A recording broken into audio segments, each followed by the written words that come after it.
خو په دې ټولو کې اوچت علم هغه علم دی چې هغه د الله سره تعلق ساتي. وجه دا ده کته غواړي چې د دې علم د چې کومه د دې څومره مقام دی او څومره قدر دی، نو اسانه طریقې دا ده چې ته دا وګوره چې دا علم د سره تعلق ساتي، نو بیا به ته بخپله پته ولګي چې ستا دا کم علم چې ته کې د دې څومره مقام دی او د دې څومره قدر دی. نو کله چې موږ دې خبرې له راشو هغه علم چې د الله سره تعلق ساتي، نو رب العالمین خو خالق دی کنه، رب العالمین خو معبود دی، هغه معبود چې دا غنه علاوه بل معبود په حق باندې نشته. دغه یو معبود دی حقدار د بندګۍ، نو کمی خبرې چې دغه رب سره تعلق ساتي هغه خبرې او هغه علم به د ټولو علمونو نه اوچت علم دی. په دې مبارکو درسونو کې که الله سبحانه وتعالی جون راکو توفیق راکو، نو په دې کې به موږ هغه خبرې بیانو چې هغه د الله سره تعلق ساتي، هغه خبرې چې د الله د نومونو او د صفاتو سره تعلق ساتي. او دا درسونه دي په دې موضوع کې د الله سبحانه وتعالی ښایسته نومونه. مشهور حدیث ته تاسو بار بار اورېدلی او په صحیح بخاری کې د حدیث دی پیغمبر صلی الله علیه وسلم ان لله 99 اسما 100 الا واحده من احصاها او روایت کې من حفظها دخل الجنه. د الله یو کم سل نومونه چې چا یاد کړو ځان به پوک او باغی کې سوچ او فکر وکړو دا سړی به جنت ته ننوځي. چې دا ملګری او دارونه او خویندې پوه شي په دې باندې چې هغه د الله کم نومونه دي. د الله خو بېشماره نومونه دي، دا مسله به راشي تفصیلا، خو موږ به پکې بعض نومونه ذکر کوو، یو کم سل نومونه به پوره کوو انشاءالله. هغه نومونه چې په هغې باندې به ټوس دلیل د قرآن او د حدیث نه چې او دا د الله نوم دی، بیا د دې نوم معنی څه ده، د دې نوم کې دننه چې کم صفات پراته دي هغه کم یو دي، دا نوم په موږ باندې به څنګه اثر کوي، دا ټولې مسلې به د هر نوم سره بیانو انشاءالله. او زه دا غواړم چې دا درسونه ختم شي او موږ یو کم سل نومونه یاد کړي مې د الله سبحانه وتعالی او په هغې باندې ځان هم پوه کړو او په هغې کې سوچ او فکر هم وکړو. نو پیغمبر صلی الله علیه وسلم وایي دخل الجنه، دا سړی به جنت ته ننوځي. زموږ په دې ملکونو کې دا واړه واړه کتابونه د جیب دا چاپ کیږي او بعضو کتابونو په دې اوله کې د الله نومونه لیکلي، خو هغې کې داسې نومونه شته چې هغه بې سند دی او هغې دپاره صحیح سند نشته.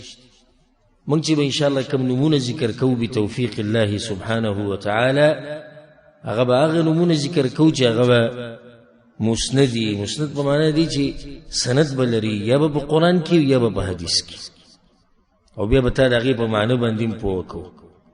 او انشاءالله چې دا درسونه ختمیږي نو موږ به یو کم سل نومونه د رب العالمین یاد کړي. دا به ډېر فایدهمند او خوندور درسونه وي. وجه دا چې تعلق د چا سره ساتي؟ تعلق د الله سره ساتي.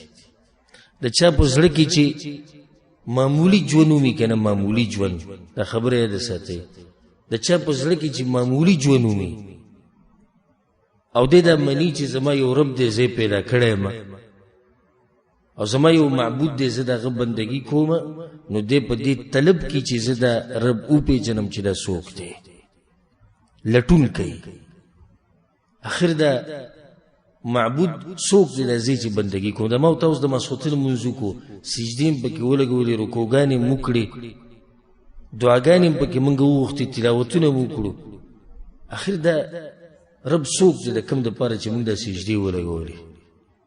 دا تندې په انسان کې عزتمند ځای دی، تندې په ټول بدن کې عزتمند ځای دی، او دا تندې او دا پوزه چې مونږ چاته په خاورو باندې لګو، په ځمکې لګو، خو معمولي څوک نه وي که نه. د هغه مبارک کې لټون پکار دی چې دا رب د ده څه نومونه دي، د ده څه صفات دي، او چې کم سړي کې دا طلب نه او دا تنده نو پوشه چې د په زړه کې هغه معمولي جنوم نشي، دا بالکل مړ دی. الله سبحانه وتعالی دې خلکو تذکره په قرآن کې کړې ده د دې مړو خلکو، او پیغمبر صلی الله علیه وسلم حدیث کې مثال بیان کړی د هغه سړي چې خپل رب سره تعلق یادوي او د هغه انسان چې خپل رب نه غافلی. د دوی مثال دي لکه د مړو د ژوندي. دا څوک دی که زه درته تپوس وکړم دا ته د چا بندګي کوې؟ ته وایې الله بندګي کوم. الله څوک دی؟ صرف په دې خبره نه ودرېږي زه د الله بندګي کوم، بس دا رب خو پېژنده غواړي دا څوک دی. او دا هغه اوچت علم دی. حدیث کې دا راځي که من یرید الله به خیرا یفقهه فی الدین. په صحیح بخاري کې دا حدیث الله چې د چا دپاره خیر او ښېګړه وغواړي نو څه کوي؟ په دین باندې پوهه کوي، فقه ولا ورکوي. فقه دا په دین کې پوهې ته وایي، او د ټولو نه اوچته فقه هغه دا دی چې انسان خپل رب وپېژني. دا د هر علم نه مخکې علم دی. او هغه خلکو په حال باندې تعجب پکار دی چې هغوی د دې نعمت نه غافل دي. زمانه پې تېرېږي او دا وخت پې روان دی او وخت ختمیږي په دې دنیا کې، او دله خپل رب نه دی پېژندلی، بلکې په دنیا کې هغه ښایسته لمحې هغه د په ژوند کې نه دي راغلي. ځکه بعضو سلفو به دا خبره کوله، وی مساکین اهل الدنیا، دا دنیا پرست خلک نه دي، دا غریبانان دي، مساکین دي. دا په دنیا پسې چې سهار ماښام منډې وایي، اولنی او اخرنی سوچ او فکر یې د ریال او د روپۍ او د ډالر سره وایي دا مساکین دي، غریبانان دي. نو که تپوس وکړو موږ د دوی نه چې څنګه غریبانان دي؟ هغوی خو په دنیا پسې منډه وایي، ښه دنیا یې ګټلې ده، ښه ځمکې اخیستې، پټي اخیستې دي، جایدادونه یې دي، کورونه یې دي، بنګلې دي، تجارتونه یې. تاسو ورته مساکین وایي. ولې ورته مساکین وایي؟ وایي خرجوا من الدنیا وما ذاقوا اطيب ما فيها. وی دنیا ته رالو او لاړو او په دنیا کې چې د ټولو نه خوندور شی د هغې ونه سکو، او غریبانان شو. که دنیا ته رالو کلونه یې پکې تېر کړو، پکې ستړي شو، پکې خاورې شو، او لاړ ووتو د آخرت په سفر باندې، او په دنیا کې چې د ټولو نه کم خوندور شی و د هغې نه یې خوند وانغستو. دنیا پرستو په زړه کې خو دا راځي چې خوندور شی ټول نه خو دقه دی، نو ریال دی، نو بل څه شی روپۍ یا کېدای شي ښځه به یادوي چې د ښځې نه فایده وانغسته او د ښځې نه خوند وانغسته، د بچو نه. چا دې تپوس وکړو وایي دغه کم شی دی؟ وایي معرفت الله. رالو دنیا ته او لاړو د دنیا نه، خو خپل رب به کې ونه پېژندو، هغه خونې وانغستو. د الله په دې پېژنګلو کې ګوره یو ناشنا خوند دی چې کله ته خپل رب وپېژنې که نه، د هغه سره به دې محبت پیدا شي، د هغه طرف ته به دې شوق پیدا شي. رب العالمین چې څومره پېژني دومره به دې ورسره محبت ډېرېږي. زه تاسو له زیری در کومه کم ملګري چې په دې درسونو کې ناست دي موږ سره کښېني به، تاسو خوش قسمته خلک یې. رب العالمین تاسو له هغه څه درکول غواړي چې هغه په دې دنیا کې د ټولو نه خوندور شی دی. او که دنه څوک سوال وکړي چې په دنیا کې د ټولو نه خوندور شی کوم یو دی چې انسان ته خوند واخلي، نو جواب ول ورکوی د الله پېژنګلو او د الله سره وخت تېرول. دا موږ ته چې دلته ناست یو که دا د رب العالمین سره موږ وخت تېرو. ګوره دا وخت زموږ د الله سره دی، دا موږ د الله دپاره تېرو. او زما امید دی د هغه رب نه چې موږ وسیني او زموږ دا خبرې موري او زموږ دا ځای میني، او چې کله هغه موږ ته وګوري چې زما دا بندګان د دې دپاره راجمع شوي دي چې ما وپېژني، د دې دپاره راجمع شوي دي چې زما په باره کې خبرې وکړي، نو زما امید دی دغه رب نه چې انشاءالله موږ به بخي او په موږ باندې به رحمتونه راوړي انشاءالله. ځکه چې هغه اوس دغه کم رب په باره کې چې موږ خبرې کوو که نه په روان درسونه کې، هغه رب اوس موږ ویني او اوس زموږ اوري، او موږ ته زموږ د دې مرۍ د دې رګونو نه هم زیات نږدې دی. نو سم خیال دی چې هغه رب موږ په دې حال ویني، او هغه خو رحیم او کریم دی. انشاءالله د هغه د نومونه او صفات به تاسو واورئ چې د هغه څومره ناشنا رحم او کرم دی، نو هغه به موږ سره څنګه معامله کوي. د دې نه مخکې چې دې نومونو ته ورننوځو، د هغې نه مخکې څو اهم خبرې د هغې زده کول غواړي. د ټولو نه اولنۍ مسله موږ ولې د الله سبحانه وتعالی نومونه او صفات زده کوو؟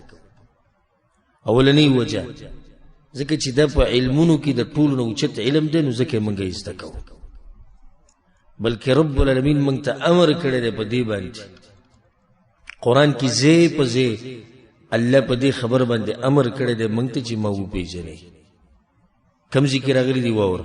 الله وی یو ځای کې فاعلموا ان الله عزیز حکیم. پوه شئ په دې باندې چې الله عزیز او حکیم دی. دې تفصیل به راځي چې د عزیز څه مطلب د حکیم څه مطلب. الله وی پوه شئ مطلب دی چې ځان په دې خبره پوه کړي، د علم وکړئ. واعلموا ان الله بكل شيء عليم. واعلموا ان الله بما تعملون بصير. واعلموا ان الله غفور حليم. واعلموا ان الله سميع عليم. ټول الله سبحانه وتعالى صفات دي، دغه نمونه دي. الله ويزدك اعلموا ان الله شديد العقاب. پوشي په دې خبر باندې چې رب العالمین ګوره سخت عذاب ورکي. وان الله غفور رحیم. او په دې باندې پوشي چې الله سبحانه وتعالى بخانه کوونکی دی، رحم کوونکی دی. اصل کې په دې آیتو کې په دې آیتونو کې موږ ته رب العالمین امر کوي په دې خبر باندې چې زما د نمونه زما د صفات د زده کوي، ما وپېژنئ. کله چې انسان د دنیوي شي سره محبتي، او دا مثال د په کولو لپاره در کومه، یو سړی په دنیا باندې مین دی. په دنیا کې په څه مین دی؟ مثال به داسې ووایي چې په ویزه باندې چې بهر ملک ته لاړ شي مزدوري کو پیسې ډېرې وګټي. نو چې کله ته ورته ویزه دلته خرڅېږي نو دی پوره معلومات کوي.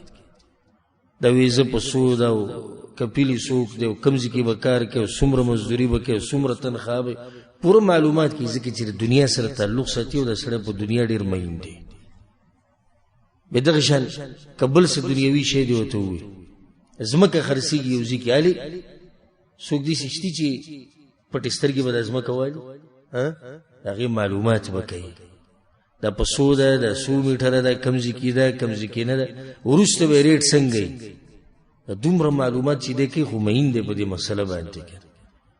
نو که ته چېرته په خپل رب باندې مین یې په حقیقي معنو سره، نو ستا په زړه کې به هم جوش او جذبه وي چې زه اخر د خپل رب وپېژنم چې دا څوک دی، او زه د ده نومونه یاد کړم او د ده صفات یاد کړم. الله سبحانه وتعالی موږ له دغې توفیق راکړي. دویمه وجه دا ده موږ د الله نومونه او صفات په دې ذکر کوو ځکه چې دا د توحید یو قسم دی. ما دا مسله تاسو ته مخکې بیان کړې. توحید په څو قسمه دی؟ کوم کوم دی؟ توحید الوهیت، عبودیت، توحید الوهیت او توحید ربوبیت، او توحید د اسماء او صفات. توحید الاسماء والصفات د الله نومونه او صفات چې د الله په نومونو او صفاتو کې دغه سره دغه په شان څوک نشته. دا یو توحید دی یو قسم. موږ د الله نومونه او صفات په دې ځکه ځکه چې دا د توحید یو قسم دی. درېمه وجه موږ د الله نومونه او صفات په دې ذکر کوو او په دې یادو ځکه چې څوک رب العالمین وپېژني نو د هر څه وپېژندو، او چا چې خپل رب نه یې پېژندلی نو د هېڅوک نه دي پېژندلی. درېمه وجه موږ دا ذکر کوله چې موږ د دې د لاسه د الله نومونه یې زده کوو ځکه چې کوم سړی خپل رب وپېژني د هر څه وپېژندو، او چا چې خپل رب نه دی پېژندلی د هېڅوک نه دي پېژندلی. او دا به ماته نه وایي چې ماله دنیا راځي او ما دومره سبق ویل او دومره مې ویل او خپل الله نه پېژني.